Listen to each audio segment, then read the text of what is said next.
राहुल जी आगे चले हाथ आपका साथ है भारत रत्न वर्षपति राहुल गांधी वेलकाम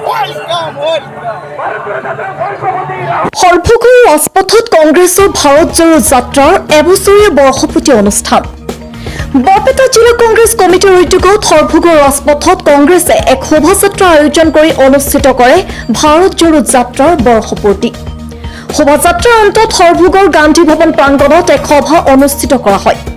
আজিৰ সভাত উপস্থিত থাকে বকো সমষ্টিৰ বিধায়িকা নন্দিতা দাস প্ৰদেশ কংগ্ৰেছৰ সম্পাদক নাছিৰ খান লগতে উপস্থিত থাকে বৰপেটা জিলা কংগ্ৰেছৰ সভাপতি ৰাজীৱ হক আৰু জিলা পৰ্যায়ৰ নেতৃবৃন্দসকল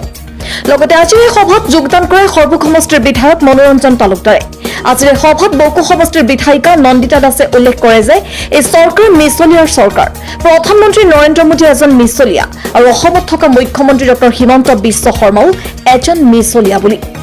সৰ্বকৰ পৰা ৰমেশ তালুকদাৰ ৰিপৰ্ট সৰ্বক লাইভ 24 সম্পূৰ্ণ হ'ল আজি এই এবছৰীয়া কাৰ্যসূচী আমি ইয়াত পালন কৰিছোঁ আজিৰ দিনটো আমি যাত্ৰা কৰিছোঁ এই ভাৰত জোড়োৰ যাত্ৰা আমি এতিয়াও শেষ হ'ব দিয়া নাই ৰাহুল গান্ধী ডাঙৰীয়াই যি ছেক্ৰিফাইচ কৰিলে সেইটো হয়তো ভাৰতবৰ্ষত কোনো এজন ৰাজনীতিবিদে এনেকৈ একে লেঠাৰিবিলাক যদি আমি ওপৰাব লাগে তেতিয়াহ'লে আমি ৰাইজৰ মাজত যাব লাগিব জনসাধাৰণৰ মাজত যাব লাগিব ৰাহুল গান্ধী ডাঙৰীয়াই বুজি পাইছিলে যে গাড়ীত উঠি তেওঁ গৈ বাটে বাটে যদি গৈ কেতিয়াও এই কথাবিলাক ৰাইজক বুজাব নোৱাৰিব সেইকাৰণে ৰাহুল গান্ধী ডাঙৰীয়াই খোজকাঢ়িছিল আৰু ৰাহুল গান্ধী ডাঙৰীয়াৰ লগত সহযোগী কৰিবৰ কাৰণে হাজাৰ হাজাৰ লাখ লাখ মানুহ তেওঁৰ লগত একেলগে খোজকাঢ়িছিল আৰু আমি ভাবোঁ যে এই যাত্ৰাৰ কেতিয়াও সামৰণি নহয় কাৰণ যেতিয়াৰ পৰা বিজেপি চৰকাৰখন আহিছে তেওঁলোকে বিভিন্ন ধৰণে ৰাইজৰ ওপৰত মাধমাৰ আজি GST হওক বা বিভিন্ন মূল্য বৃদ্ধি তেওঁলোক হ্ৰাস কৰিব বুলি কৈছিলে দেশত শান্তি ন্যায় প্ৰতিষ্ঠা কৰাৰ কথা কৈছিলে চাকৰি বাকৰি দিম বুলি কৈছিলে অসমৰ জ্বলন্ত সমস্যা বানপানী গৰাখহনীয়া এইবিলাক দূৰ কৰিম বুলি কৈছিল NRCখন সম্পূৰ্ণ কৰিম বুলি কৈছিল আসাম একৰ্ডখন ইমপ্লিমেণ্ট কৰিব বুলি কৈছিল কিন্তু এইবিলাক কাম তেওঁলোকে গুৰুত্ব নিদিয়ে একমাত্ৰ ধৰ্মীয় মেৰুকৰণ আৰু একমাত্ৰ ৰাজনৈতিক ক্ষমতা দখলৰ তেওঁলোকে কাম কৰে সেইকাৰণে আমি ভাবোঁ যে আজিৰ যাত্ৰাৰ জৰিয়তে আমি পুনৰ যি ভাৰত জোড়ো যাত্ৰা আৰম্ভ হ'ব এই যাত্ৰাত আমি সকলো সহযোগিতা কৰিব লাগিব আৰু জনসাধাৰণৰ মাজত আমি এটা সজাগতা আনি আমি এই বিজেপি প্ৰশাসন আমি ওপৰাব লাগিব কাৰণ আমি সংবিধান ৰক্ষা কৰিব লাগিব কাৰণ বিজেপি দল নৰেন্দ্ৰ মোদী ডাঙৰীয়াই সংবিধান নামানে তেওঁ সংবিধানখন নামানে তেওঁ সংবিধানৰ যিখিনি ৰাইজক সমতা দিছে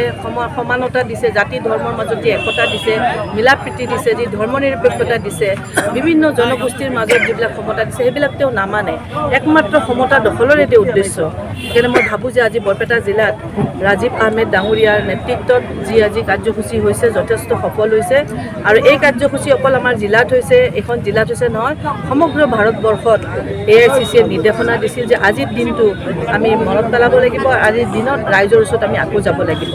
আৰু আজি আমি প্ৰদেশ কংগ্ৰেছৰ নেতৃত্বত আমাক যি নিৰ্দেশনা দিলে সেই নিৰ্দেশনা